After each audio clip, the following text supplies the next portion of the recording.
you have all the information you need when it does come to the time where you might want to, take a leave of absence or take, maybe change supervisors, hopefully not too soon, then this is the system that you'll use for doing that kind of stuff. So just wanted to introduce myself. I know I've met some of you, not in person yet, unfortunately, but when we were doing our document checks. So I'm Gwen McCracken. I'm the Doctoral College Manager, and I would cover the PhD researchers who are on Belfast and Jordanstown campuses. And my colleague Sarah Stewart is on the call. She's waving there, if you can see her. Sarah is my counterpart, and she would look after all the PhD researchers on Coleraine and Magee campuses. So we have teams within the Doctoral College on covering everyone on whatever campus you might be on. So feel free to get in touch with us at any point if you have any queries.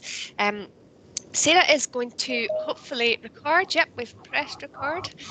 We're just going to record this in case in the future you want to go back and review anything.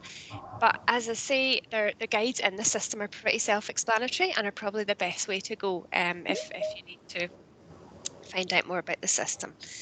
So we have a chat facility within Teams, which I'm sure you're all more than familiar with now after a year and a half of this. So Sarah's also going to try and manage the chat function. So if you have any questions, just pop them in there and Sarah will do her best to answer any questions that you have. Yeah. I think you have the worst job to do, Sarah. Just because of numbers, we're going to ask that everyone puts their microphones on mute. And if we do have time for questions at the end, it's sometimes hard to manage with large numbers, and maybe better managed via the chat box. But we can do that maybe at the end if everyone's okay with that. Okay. So the first thing I wanted to say is thank you to Olivia Briggs, who's one of our new starts. Olivia has given us permission to just use her account for demonstration purposes.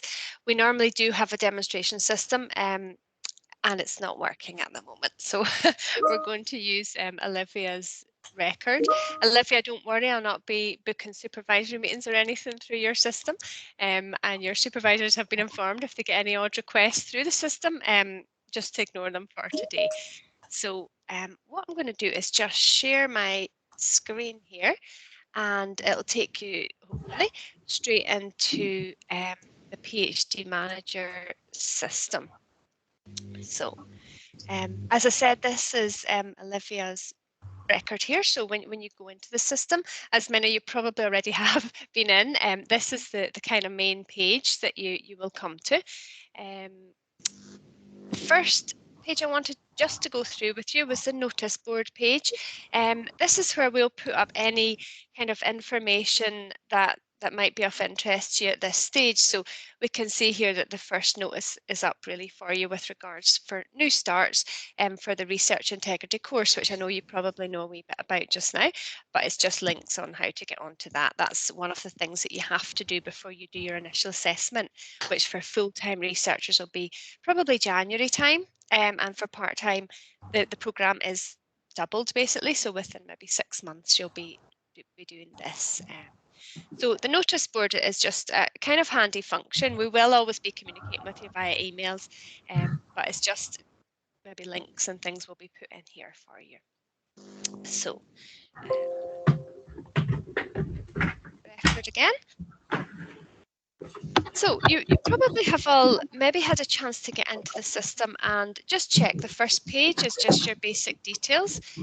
So your unit of assessment, that would be your research group, the campus you're on, and just your own details. So I'm just going to go straight into the project page. Now, we're not quite sure why this is recorded 3 times in triplicate. It doesn't have any impact on the records themselves, but basic information on this page would give you your project title. So just maybe check that this is accurate at the moment. If it's not accurate, there's and we'll go into it a little bit later, there is a process where you can request a project title change. So we've hopefully pulled all the project titles through. Your supervisor should be listed. The chair of the supervisor is kind of your lead or your administrative contact supervisor. So any of the requests that you put through the system will go to the chair of the supervisor in the first instance to approve. So just make sure your supervisors are correct, your mode of study, project. So if you're on a PhD or an MPhil, and that's basic information on your cover page, as it were. Just want to direct you to this wee project timeline, which is at the bottom. So in Olivia's case, Olivia's a part-time researcher, so her programme will be a 6-year programme. So the dates auto-calculate from your enrolment date. So you should all have probably 13th of September as your enrolment date. And if you're full-time, these dates here will calculate 3 years from that date. And as I say in Olivia's case, part-time researchers, it should calculate to give you 6 years. So again, just check that these dates are correct in the system. If not, just let us know that. So I suppose the first thing I wanted to do really was, I'll start with the guide section, just to show you where everything is held and how the system works. I'm just going to click into the guide. So this is just from the left-hand panel. And if I click in here, you'll see that there's a whole load of sections within this that you may want to use now, or it may be down the line, as I say. So everything has an on-screen basically version and a printable version. So before you do anything in the system, if you want to look at the guides before you start initiating a process or a request, you can do so. So we have a getting started guide, which will just tell you a bit about the system. We have guides on your dashboard, so just what you should see. If I just click into this, just to show you what it kind of looks like. So it's like a PowerPoint slide where it will just go through details, a little summary of what you're looking at.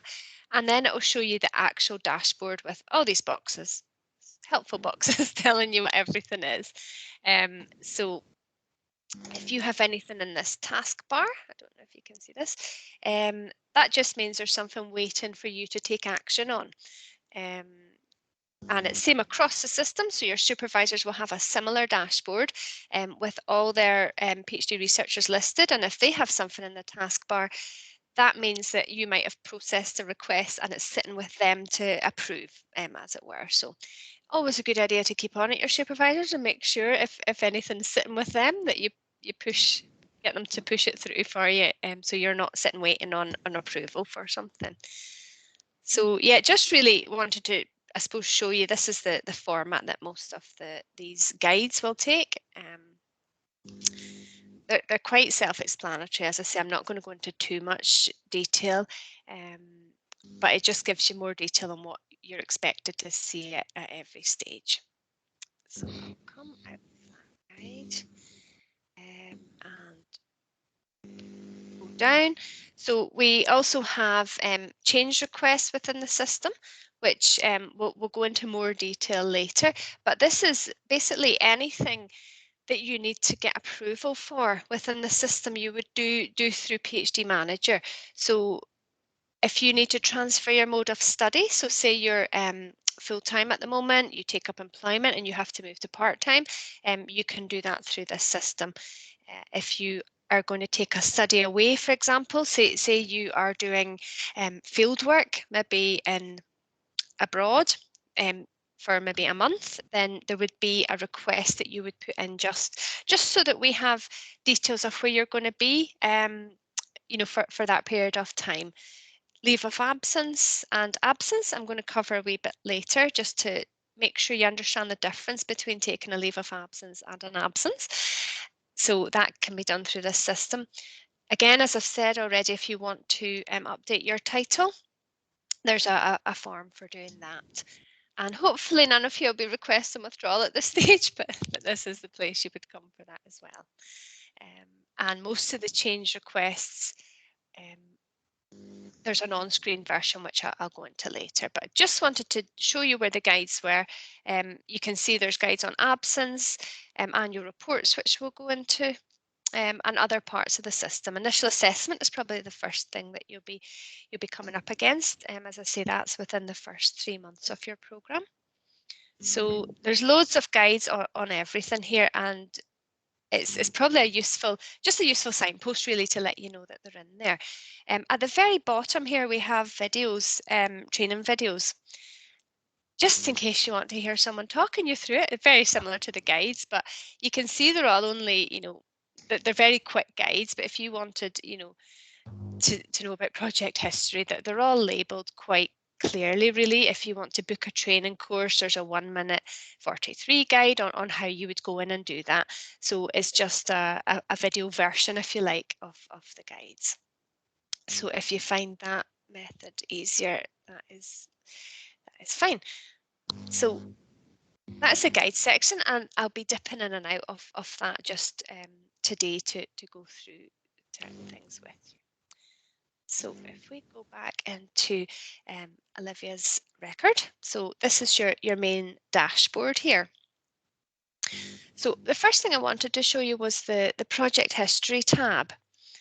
If I click on this, this will give you details of every engagement that you've had with the system.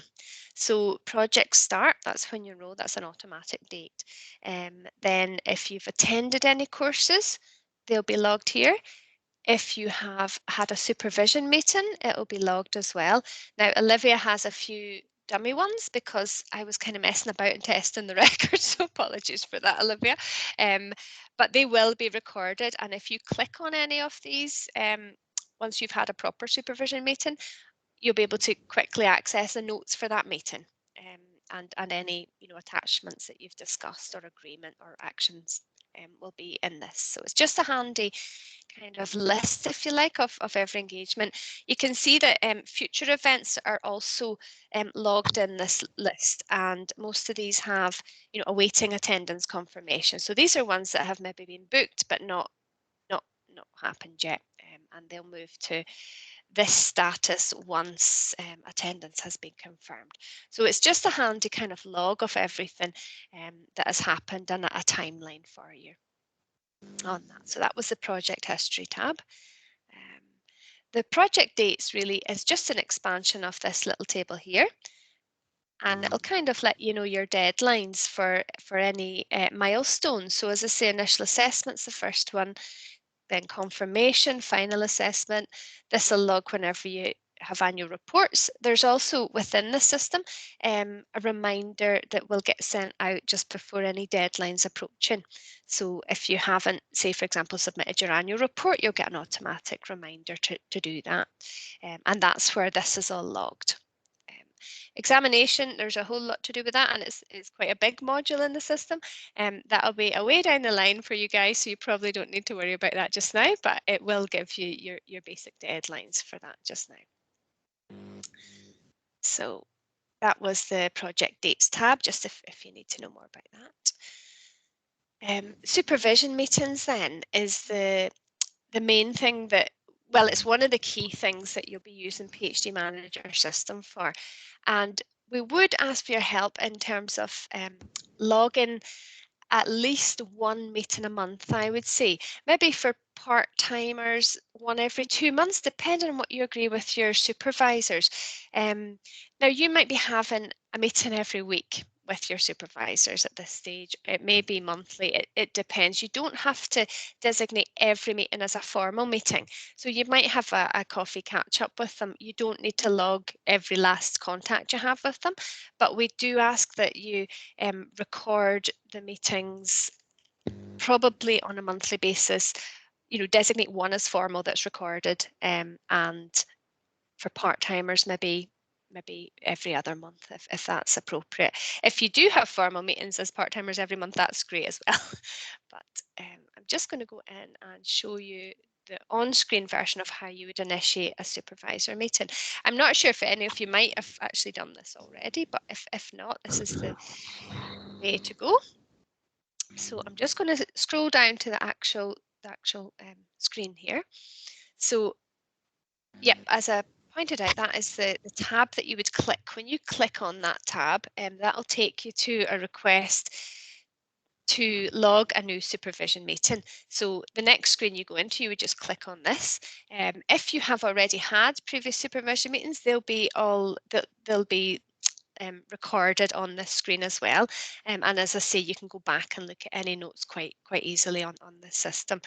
But you would click on new supervision meeting. It'll ask you to select who you need to be involved in that meeting. So in this case, Lesha Bailey is our PhD researcher, so she obviously needs to be there. All your supervisors will be listed automatically when you go into arrange a supervision meeting. In this case, there's only one supervisor added, which would never be the case at Ulster, but in the demo system, this is how it was. So in some cases, you might not have your full supervisory team needed at any particular meeting. So you just click who's required or who you want to be there. Put in a date and location. If it's in person, telephone, email, video, whichever format the meeting is going to take place, you just log that. And then you would note down any notes for discussion that you want to discuss. There's also the option to upload a file here. So if you have a chapter that you've written, or you've maybe started your literature review and you want to review that at the meeting, you would just upload that here, and it means your supervisors will have access both to what you want to discuss in the discussion notes, and then also they'll have the documentation that you're going to review.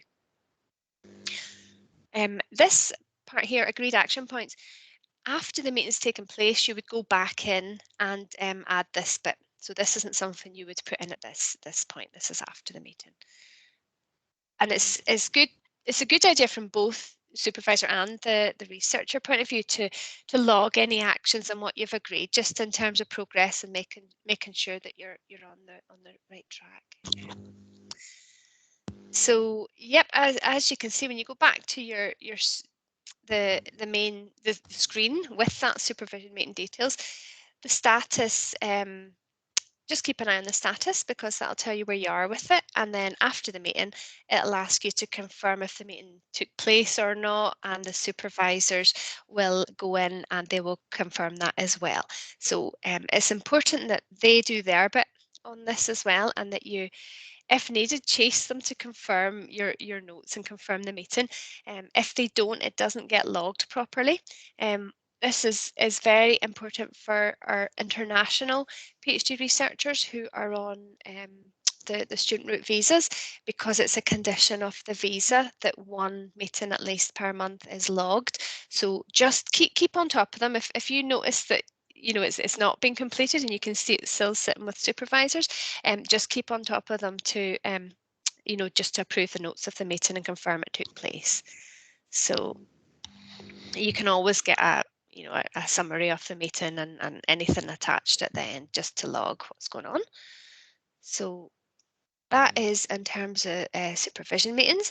As I say, once that's taken place, it'll go into your log as well, so you'll be able to keep track of how many you've had as well. So that is quite an important one, I think, to get that started. And if you haven't met with them already, you may not have designated as one as formal at the moment, but if it's a good idea to get into the practice of doing, as I say, probably one a month at least formal meetings. So the next section would be the assessment section. So I know from your induction, you're probably aware that you have key milestones within your program. So it's not just that you'll start now, you'll go away, and you'll come back when your final vivas due. They will be kind of keeping track via these milestones. Initial assessment is the first one. So I just wanted to go through, I'll not go through confirmation and final assessment. They're very similar processes in terms of what you do on PhD Manager. But if I go into the guides again, and I'm just going to go into the initial assessment guide.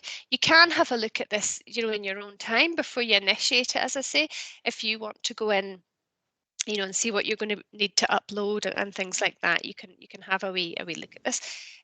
So I'm going to go into initial assessment. I should have said, you can see from this that there's an on-screen version of what you as a researcher will be required to do. You can also, though, see what the supervisor's doing on their form, what the unit admin's doing, and what the chair, so you can view the whole process, via this system to see what they're going to be commenting on in terms of their report and things like that. But I'm just going to show you the researcher one on this.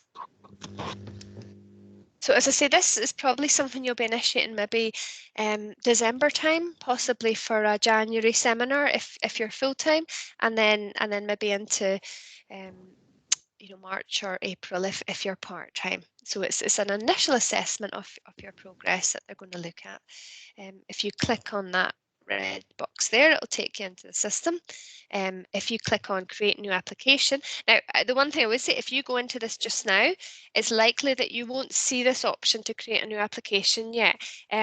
Sometimes within the system they don't open until you're due to have an event. So if you were to go to final submission at the moment and have a wee look through the system, it won't allow you to go into that because it won't have opened. It's nearly like an event that won't have opened on the system. But when you're due, you'll be able to go in and create a new application. Just gives you a bit of information here about what you need to do before you can complete the initial assessment. And the key thing is that it won't allow you to submit anything for initial assessment until you've done this research integrity course, and the link is on that. You should have done your training needs analysis and training plan as well by the time you get to initial assessment. And then this gives you a wee bit guidance on what you'd be expected to upload. So it's a report of no more than about 4 pages. What I would say is that across the different research areas in the university, there might be different the composition of the panel for initial assessments might vary. The requirements in terms of your word limit might vary. So go to your area handbook to see more about what's expected of the initial assessment process. It might be that 1,000 words is what they want, just to check. And your supervisors can help you with that, what's going to be expected in your own research area, because sometimes that is a little bit different. You're probably all familiar with Turnitin. It's a plagiarism detection software. So you would run a report against, your 2,000 word report, if you like, and upload that as well, just so that they can assess the level of similarity with other content on the web. If you have questions about that, you certainly ask. But at the moment, that's the link that will take you through how to do that. And then you normally upload a Gantt chart. So you just click start, have all that information ready. Normally in the system, you're always asked to just confirm the project details are correct first. It's just it's just part of the system. So I would just click straight through. And then you have this, for initial assessments, you'd have these tabs across the top tell you what forms you're going to need to go in to fill. So there's a report, and as you can see, you upload the report, you upload the Turnitin, and additional files might just be a Gantt chart or whatever. Save and continue, that'll take you through to practice and then further development and training. So if we go down, the practice element is the next part of the form. Now that would be if you're doing a PhD by practice, so it would be primarily in the arts if you're doing it in fine art, or maybe music if a composition is going to be your main output. For most of you, it'll be 100% thesis, and you just save and continue. You've no practice component. Some of our art and design researchers might have a practice component, but you'll probably know if you're going to be in that boat, as it were, because it's a slightly different program. So then you go on to further development, outline how you intend to develop your proposal to ensure it forms the basis of PhD submission. So if you have a wee comment on that, because you're putting a report in, you may not have anything to write there, but if you do, this is a space for you to add that in. The next tab along is training and development. Now this will automatically populate from any of the programs that you've booked onto and attended, so you don't need to do anything else with that. That'll pull through for you. in the comments box, it's just if you have any other training requirements. So if you haven't booked onto a program and you want SPSS training, or if you feel you need any further development, that's for you to record there that you feel you might need additional support or development in an area. And then the last one is the risk assessment. If you're working with children or vulnerable adults, then you may have had to, carry out a risk assessment or do access NI checks, and you would upload that at that stage. And then when you submit that, that'll go through to the next stage, which is waiting for assessment dates to be added by your well, this is Engelbert Smart. This is just a made-up name. That would be your unit of assessment administrative person. They'll then, when you submit your reports, they'll go in and they'll basically schedule your assessment to take place. So they'll be going in and they'll be putting the dates and the times and the venue for the presentation, as it were, for the assessment. Then it'll ask for your supervisors to do their bit, etc., etc. So that's really all you need to do in terms of initial assessment.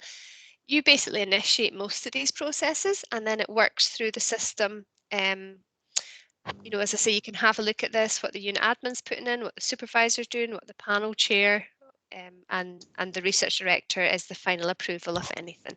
So you can have a look at the screens for all of these if you want, but that was just a quick run through of the kind of the way that you would be submitting for an assessment within the system. And as I say, that covers initial assessment, confirmation, and final assessment. They're all very similar processes. So the next thing I wanted to go through was the annual report. I'm not sure if they've spoken too much about that in the induction. It's a report that you would submit once a year, and it's generally in May each year. It feeds into our annual progress board just to check that you're making appropriate progress to go into the next academic year. So we start this progress in May. I'm just going to go in and find the guide for that. So the key thing to know about the annual report progress is it's completely confidential. So you would be asked to submit a report. It's kind of like a satisfaction report, come kind of report on your progress. So I'll show you the fields that you would need to submit as part of this. You go into annual report, create new application just as you normally would, and then start the process, sorry. Confirm again the project details are correct. And then it'll take you into a similar form. You can see this is similar in that there's tabs across the top, and you save and continue to go to the next stage. So first of all, you would report on your any periods away from the university within the year. So it's the year up until May. So for you this year, it'll just be September to May. You'll be reporting on a kind of 3/4 year type system. Then when you go into the support, you can see it's kind of like a satisfaction survey. So we really need to know that you're happy with the level of support you get from various groups across the university. So your research, you probably can't see this in detail, but it's just a signpost. You can have a look at this in your own time. But we're asking whether or not you're satisfied with the support you get from your research area, with the doctoral college, with the supervisors, and with any resources, things like that, research culture. There's just a few areas here that we just want to know that if there's anything we can be doing better, if you feel you're lacking in any support.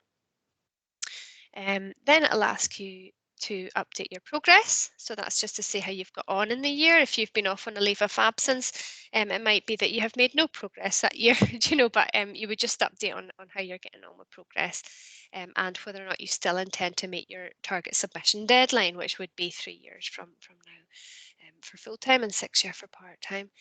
Then there's a bit on research development. The last section is kind of a satisfaction, how satisfied are you with the program, the research or development program.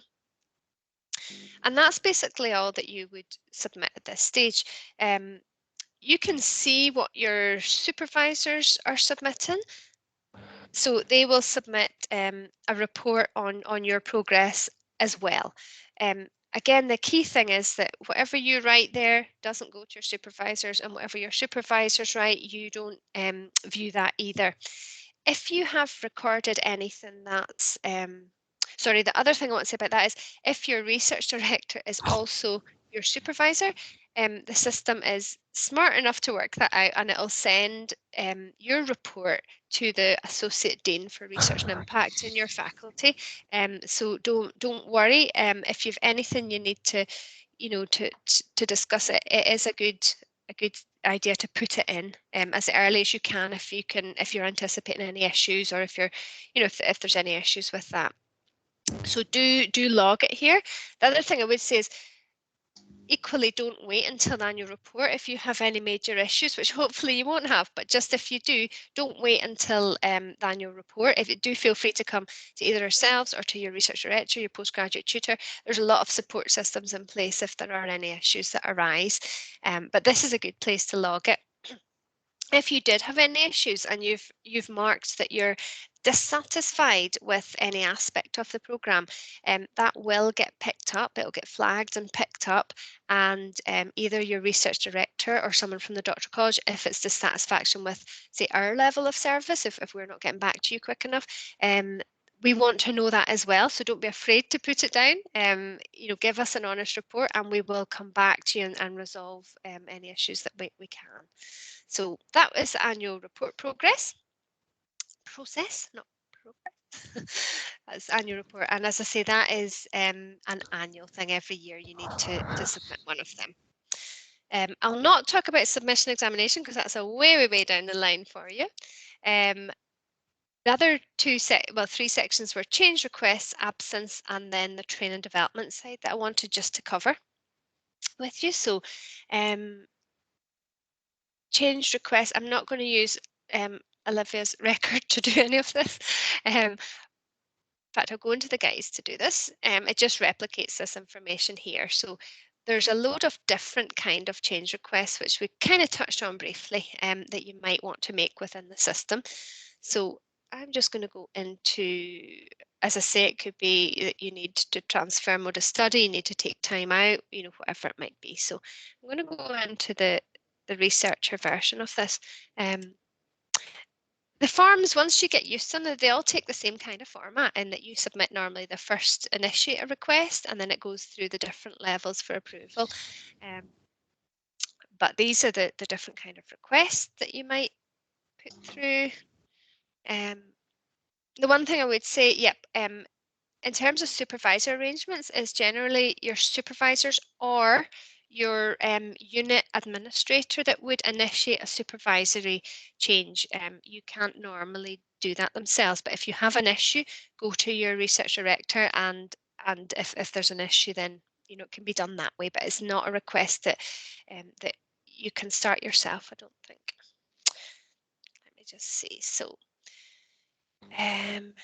yeah, if you start change request, just go and click on that. You select the kind of request it is. So start a new change request. And then you'll go to this section which will ask you which kind of request you want to make. So if it's this example here is transfer mode of study. Start request, you'll probably be asked to, confirm the project details are correct.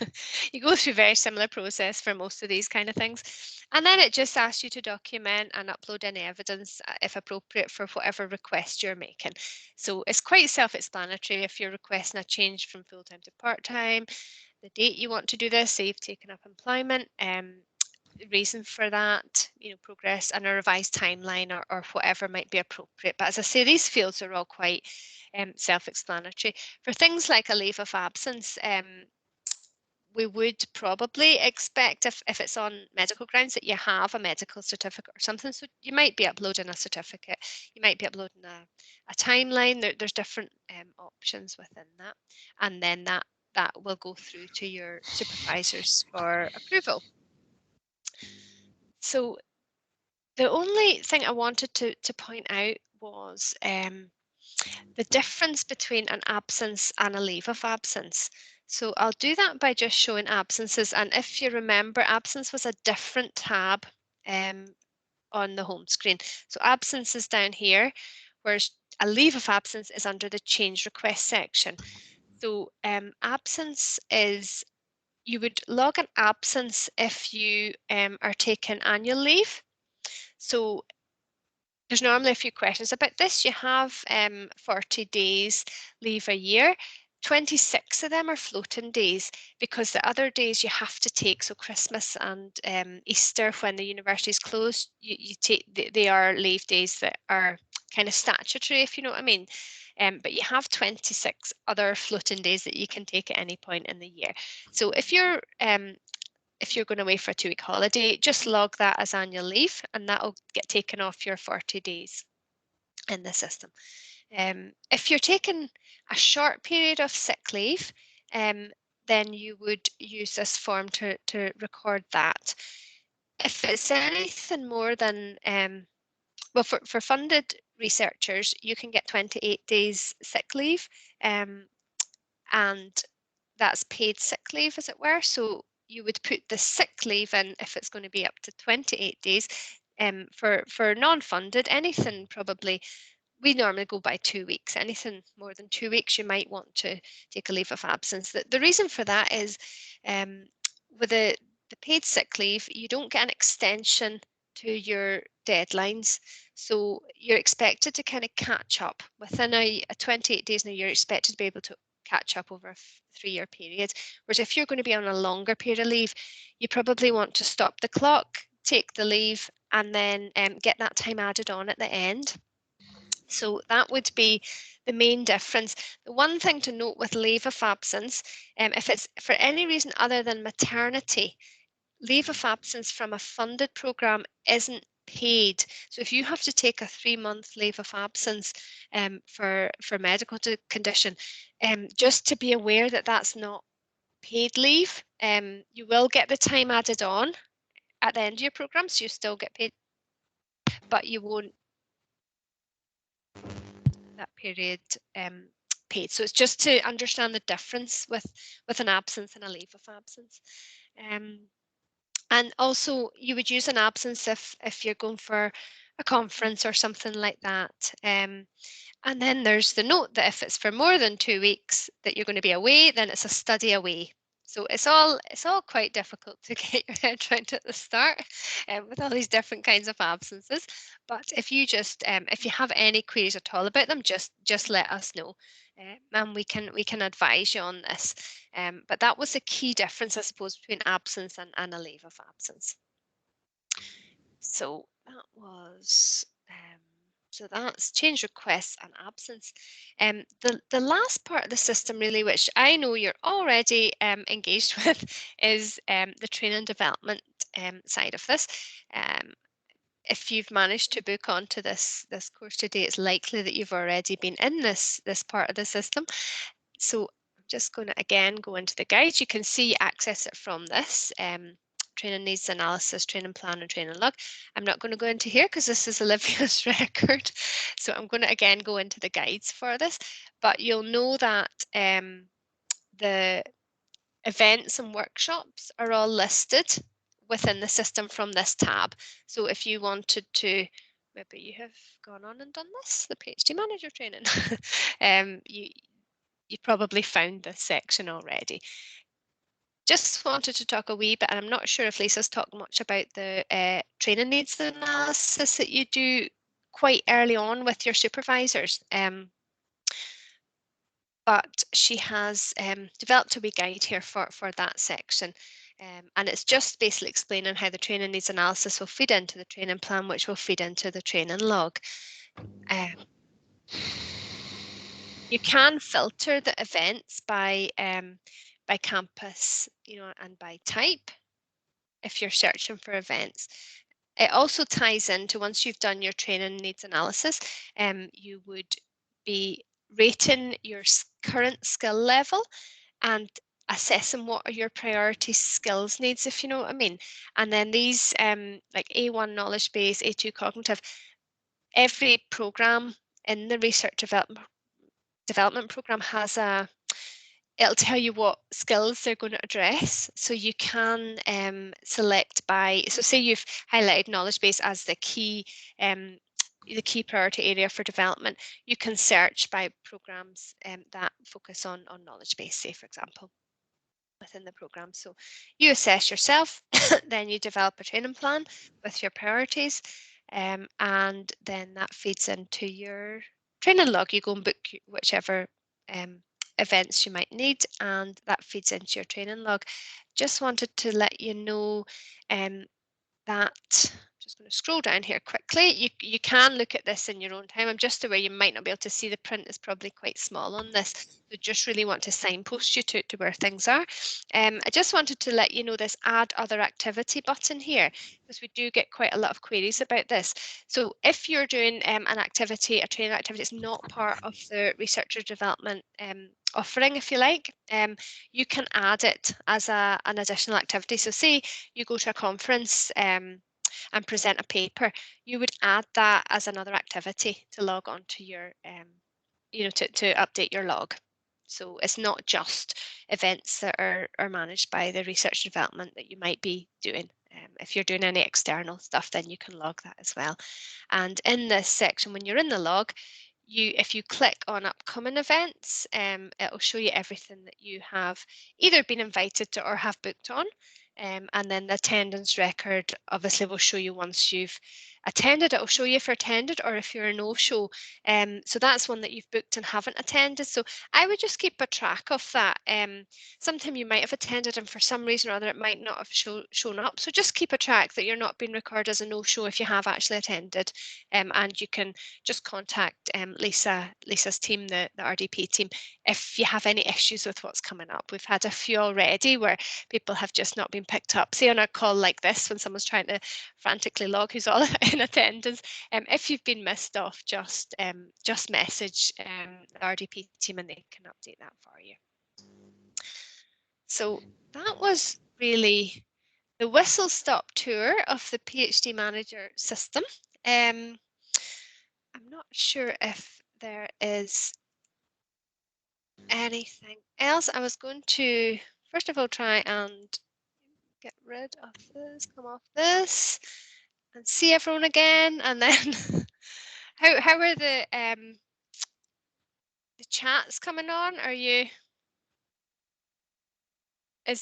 managing, Sarah, or?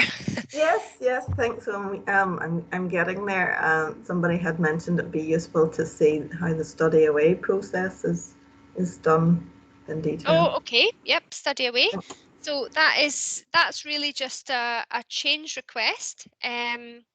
Let me just share it again. Screen. Let's see. So the I wonder if, I'm not sure if I could do this without sending Olivia away on a field trip to Africa. Let me see. Try and see if we can get it through the guides. I wonder if the guides, do they just give an example of one or two, or do they show you study away? It's a good question, because study away is something that maybe a lot of you might be likely to do. I'm not sure if this goes through all, or a number of videos are available for outlining the process. Okay, we could watch a video. I think when I put the video on, you don't get the sound, so it's probably not much use. Let me see. I could do it and talk over it maybe. Let's see, study away. The process for study away is exactly the same as the other ones. Let me just see. I'm going to try and mute this. Can anyone still hear me, or can you hear Robert talking?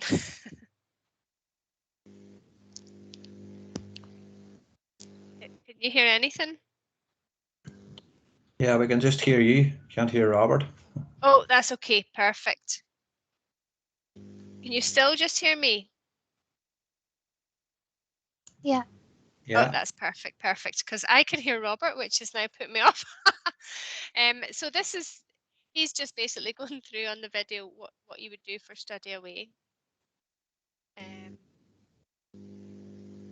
So change request, and he'll be picking that study away.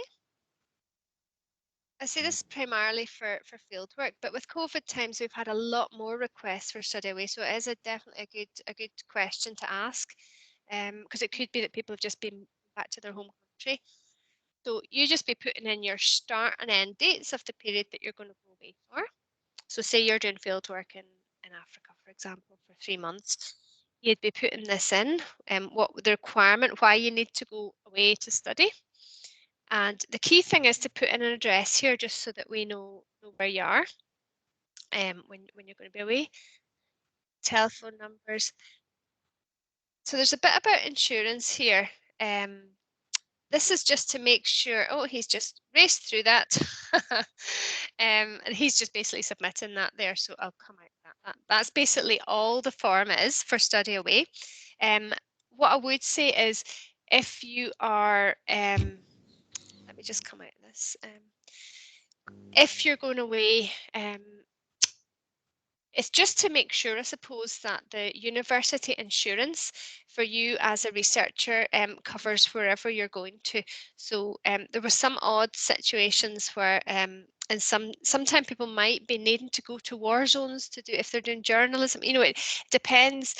There's some situations where the university insurance wouldn't cover you. So it's just got a wee flag there to to log that, to make sure that you've checked that you're covered by our insurance policy.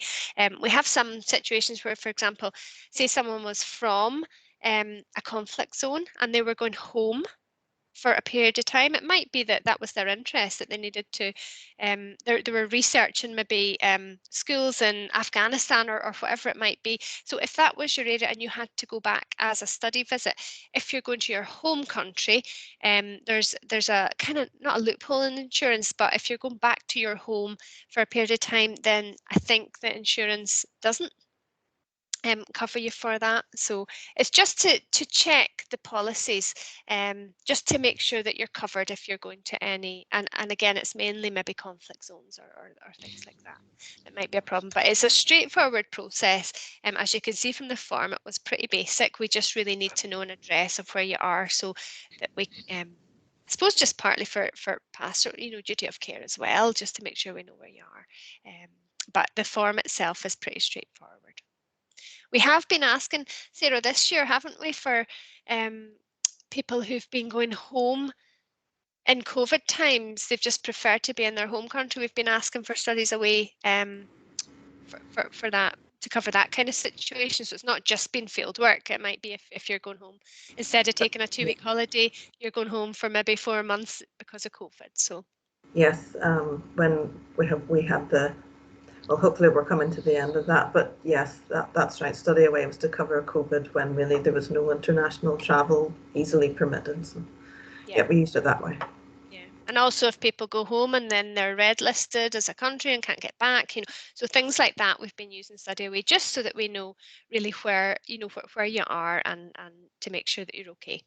Basically that has been used a lot more in recent years than it probably ever has. So that's a good question. Has anyone any other questions that they can think of that aren't being taken care of by Sarah in the chat? Could I just correct myself as well? Ellen Corbett very kindly reminded me that the Shut Up and Write sessions will be held concurrently in the docs and online on Tuesday mornings and Thursday afternoons. Ellen herself has volunteered to host or help at some of those. Is that right, then, Ellen? Yeah. Brilliant. Thank you. If you need any more information on that, you can contact the researcher development team, and they're on researcherdevelopment@ulster.ac.uk, but they're quite informal and they're intended to be a bit social too. Yeah. Good point.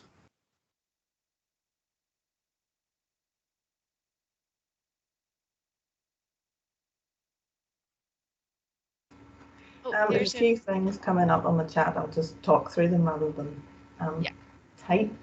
Victoria is asking if it's necessary to be on campus, or is it okay to do research at home a few days a week? If you can get that agreed with your supervisor, that's the best way to do that. What their expectations are in terms of what your attendance is on campus. but yes, as Gwen says, the minimum would be that you have a supervisor meeting face-to-face once a month, and that's recorded on PhD Manager. Svetlana asks, do MRes students also have to record absence and uploading work and so on? No, Svetlana, really the only thing that MRes students will use PhD Manager for is the training sessions. So the milestone assessments and so on aren't something that you'll have to do. The other, let's see, there's another thing. Katrina asks, is training always recorded? You would need, Probably, I would say you should ask Lisa Thompson or the research and development team for each individual session. They're not always recorded because, for example, some of them tend to be very interactive and they have breakout rooms online, for example, and so the recording doesn't work. It also depends on what the facilitator's expectations are. So you can contact research or development at ulster.ac.uk if you want to ask about individual ones. But certainly there's been a lot more online since the pandemic started, and it's worked very well. I think even for the first semester this year, they were looking at mainly online just as people get back to work. And so, but yeah, Sarah says check with Lisa and she'll know which events are suitable for recording and things like that. Mm-hmm. Someone else asked, what's the quickest way to get onto the training log part, or how to see upcoming courses you have booked? Yep, that's just so from your left-hand menu, just the events and workshops will show all the courses. The training log section, let me just go back in. So do you mean the training courses that you have booked, or is that just the training courses? Can you see this again? Sorry, I think I'm sharing it. Judy Newberry asked the question. Judy, are you there?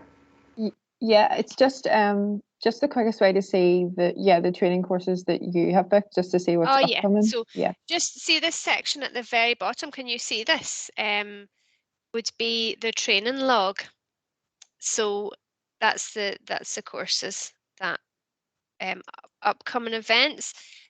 Attending are the ones that you have booked, and it'll say if you haven't, if it's an invite rather than than you've booked, then it'll say, but attending are the ones that you would have booked. So it's just through that the tab down here, and then just training log, and then there's 3 tabs across here, my training log, upcoming events, and then attendance record are ones that you have attended in the past, and upcoming events are obviously the ones in the future that you've booked.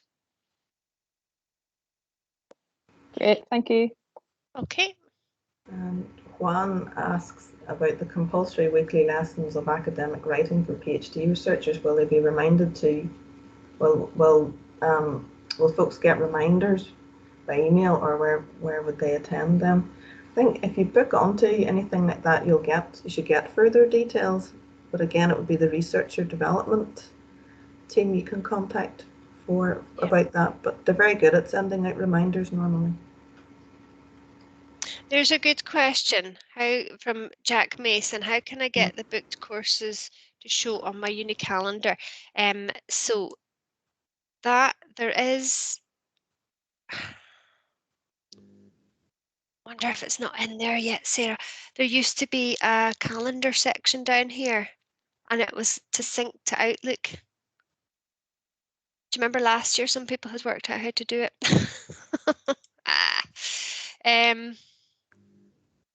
Leave that one with us, because there was. You've stumped us on this one, but we know there was talk. We'll find out. Well, there was supposed to be a way, and I think last year some people who were actually on the call were able to tell us how they'd worked out how to do it. Leave that with us, because I think there used to be a section down here, down this left-hand side, that said calendar. It's not there now, so I'm wondering what's happened. Leave that one with us. Leave that one with us, and we'll try and find that. Hi, can you hear me okay? Right side, there's a calendar bar. Yeah, this is Eamon here. If you just go on the PhD Manager on the front screen, it should be on the right-hand side. It'll say calendar subscriptions. That is exactly what it is. Oh, do you know what it is?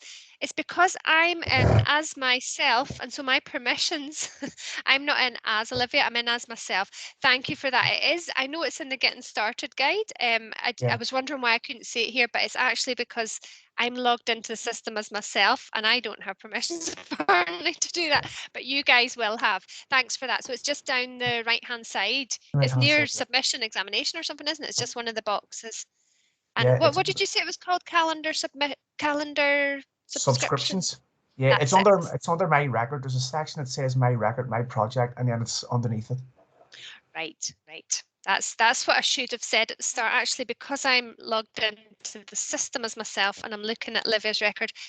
It might have a slightly different view from what you're saying. Gillian's actually posted up on the group chat. There's a screenshot. She has taken a screenshot of it. Oh, that is brilliant. Yeah. That's brilliant. Thank you so much. It's great having people keeping us right here.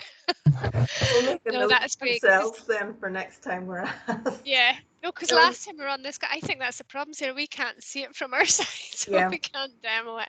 No, that is perfect, brilliant. Because it is really useful. I mean, that everyone knows you use Outlook calendars, and when it wasn't syncing, so it was a new development to the system, and obviously they haven't rolled that out, so we can do it, Sarah. Never mind. But that is brilliant. And Helen asks, does study away only apply to go into different countries, or could it apply if spending extended periods of time in local archives? I think it's only when you're outside the UK, actually. I think basically if you're spending extended time, in like libraries or archives, I think if you just get agreement with your supervisor that that's what you're doing, that should be okay.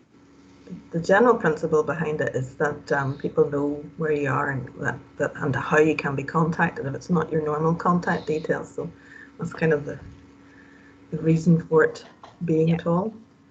I don't see any other questions unless I've missed them in the chat, or does anyone else want to open their mic and ask questions directly, or have we covered things? Or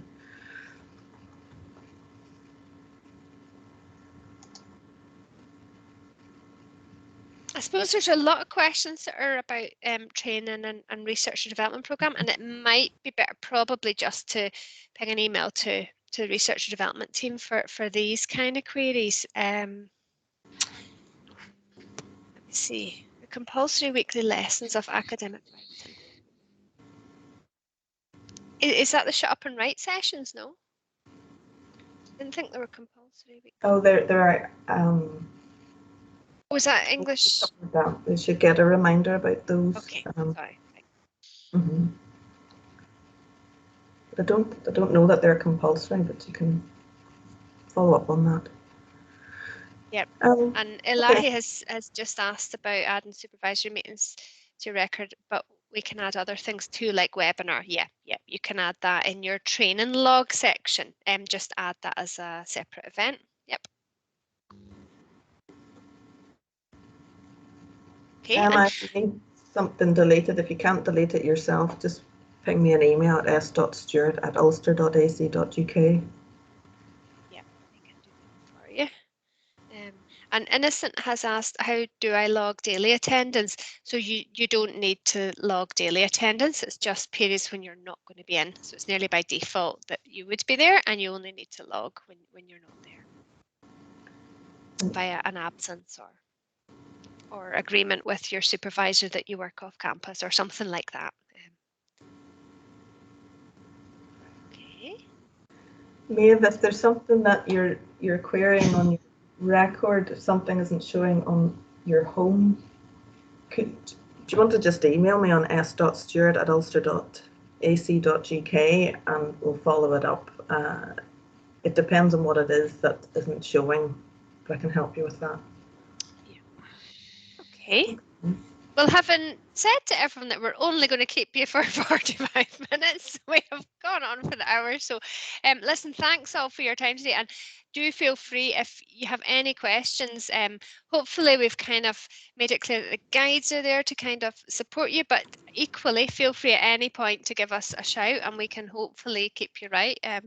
By the end of this, you'll be able to tell us about the system more than we will. But no, that is great. It's great to catch up with you all again today.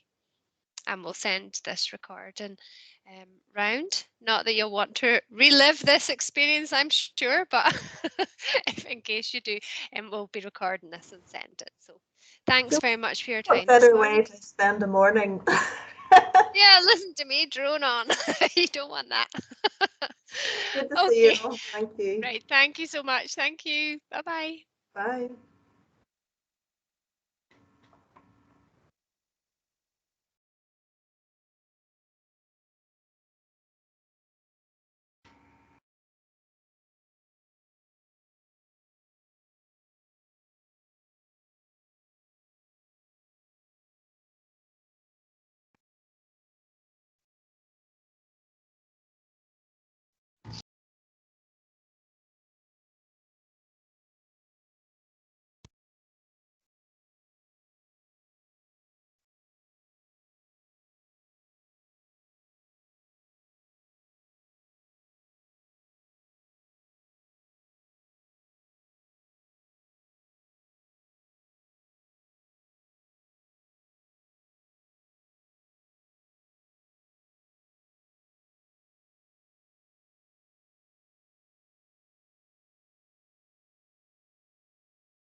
There are a few people.